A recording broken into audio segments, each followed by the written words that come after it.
Calgary Flames and NHL refs is a fierce rivalry that has stood the test of time, and everyone is speaking out about the latest installment in the rivalry from last night. The Flames didn't play their best game but had a great chance to steal the 2 points, but a controversial call spoiled any hopes of a win in overtime.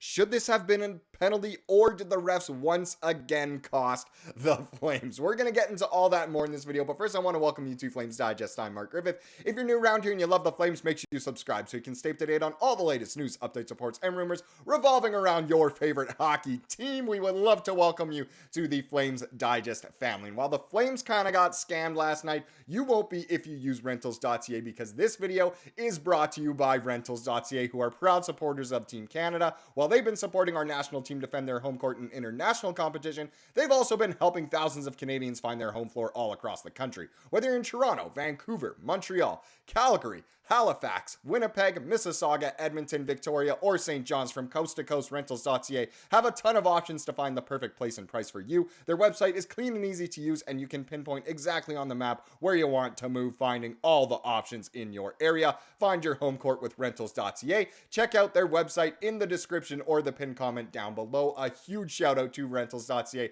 for being big supporters of the channel, of Team Canada, and of you guys for helping you find the best rentals in your area. And let's just briefly take a, I guess, non-biased look at last night's game before we get into the real juicy bits of this video, because we have to talk about reffing, but that'll come later on. First, let's just do a quick overview. So, in case you missed it, the Red Wings beat the Flames last night 2-1 in overtime, and again, the big story was the controversy around the reffing, but at the end of the day, look, the Flames did not play a good game. They barely had any shots through 2 periods. They were asleep until the final 5 minutes, which just seems to be the case so far this year. Thank goodness it's led to them being able to get points like last night. I mean, it was great that they got a point at all, scoring the late tying goal. If we take a quick look at the box score here, that was done by Connor Zary. Another great shot from him. Sharangovich and Weegar both stay hot as well offensively. They get the points. Dan Vladar, again, he does not get the W, but didn't play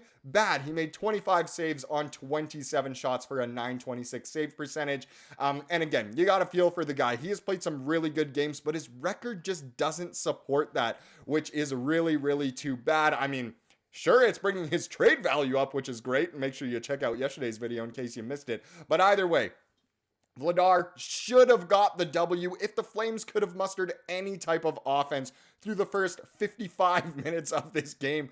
Pretty much, he played really well. He had that one amazing save pretty early on, and it's just a shame that really what happened was the real story here and the reffing. Now, obviously, I'm a bit of a Flames homer. This is Flames Digest after all, but I don't know if the Flames were really scammed, but we're gonna dive into this article here, which is a great one from John McKinnon.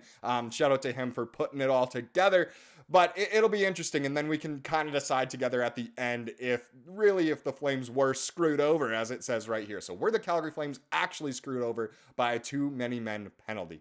And once again, look, the Flames against Ottawa took way too many penalties, and that's why they lost this game. Again, in this one, they got into penalty trouble early. Now, thank goodness they were able to pump the brakes a little bit on the offenses and going to the penalty box, but still, at the end of the day, the story once again was if they don't take penalties, they won't be giving up power play goals, and then they can win more. It'll make it way easier. But let's get into the article. There was considerable outrage online in regards to the call, of course, the too many men in overtime, with many thinking the Flames got screwed out of the extra point. After taking additional time to review the play, are those concerns valid? Let's take a look, because let's be real, everyone is speaking out about this.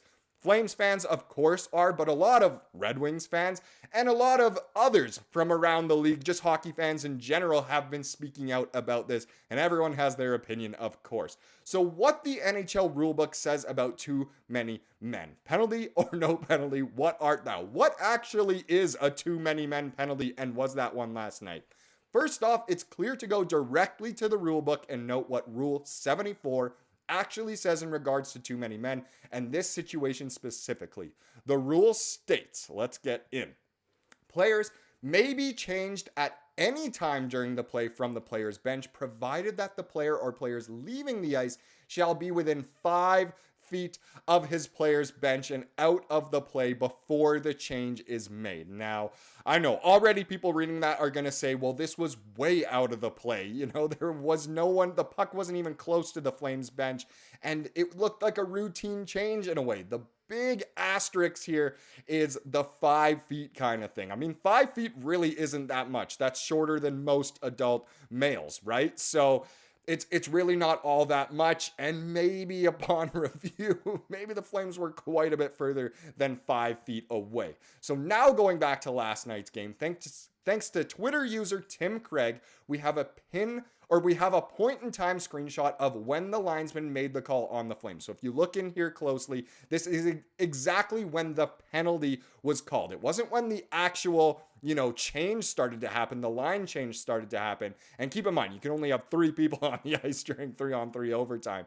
So here is when the call was made. There are clearly 4 people on the ice. And again, it kind of looks like the trailing guy was more than 5 feet away. But if we read the little caption here, now in this case, the Flames do look to have 4 players on the ice, with Weegar making his way off, albeit in a slower manner.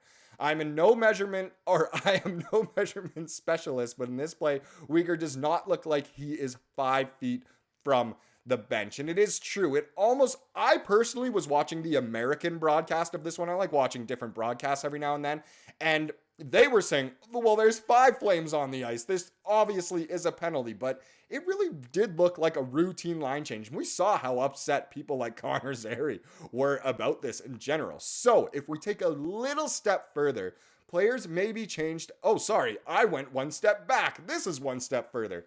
At the discretion of the on-ice officials, should a substituting player come onto the ice before his teammate is within the 5-foot limit of the player's bench and before clearly causing his team to have too many players on the ice, then a bench minor penalty may be assessed. So this takes it 1 step further. It goes to the discretion of the on-ice officials. So it's one of those kind of crazy rules that the NHL has so many of, where there's such a gray area. There's no, this is a penalty, this isn't a penalty. It's up to the judgment of the linesmen, of the refs, to see if it truly is a call. Is it 5 feet? Is it not? Am I going to call icing on this one? Am I not? Because the refs last night also didn't seem to know what icing was. So it's again, there's a gray area. So in this case, the linesman made a judgment call that Weegar was not within 5 feet of the player's bench, allowing his teammates to rush back on defense. Is it the right judgment? Probably depends on what team you are cheering for. That being said, it's no fun for Flames fans that a game is decided on a too many men penalty. So no matter what, whether you think it was a penalty or not, that is a really shitey way to lose a game. And it does suck. By the rule book here, it seems as though it probably was a penalty. We can accept it. It still stings to lose that way. And, maybe the Flames just should have played a better game. But I wanted to take a couple quick opinions, I guess, from the Flames Reddit. And I thought these were good here. So like most bad calls, the penalty is legitimate, but how it is called is inconsistent. In a few days, there will be another overtime with a similar line change that goes uncalled because a different ref thought it was such a marginal call. And that's just 100% true. That's the way it goes. A little reply to that is, if we hadn't tied it on a power play from a face-off violation with a few minutes left in the third, they don't call this. That's NHL reffing for you. NHL reffing has a lot of human error, and personally, I respect the NHL refs a lot. It does seem like, ever since the Weidman incident, and even, 04, it really seems like things do not go the Flames' way, but that just is NHL reffing for you. It is inconsistent. Each ref sees everything differently, and there are so many makeup calls within a game, so it truly is very, very interesting. Now let's wrap this one up with the comment of the day, just so we can go back to a bit more of a positive note, but it actually has everything to do with this video, and it comes from the classic Kayla and Clint, and they say, those refs, clown emoji, costing us games. Gary Bettman absolutely 100% hates our Calgary Flames. They wanted us at the bottom. Go Flames go, forever Flame fan. And that's a great way to wrap it up, because look, once again, it didn't go our way. It seems like Bettman and the refs do not like us, but hey, still going to be a Flames fan, still going to say go Flames go. I absolutely love that. Thank you so much for watching this video. Please subscribe like you saw here today, and have a wonderful rest of your day.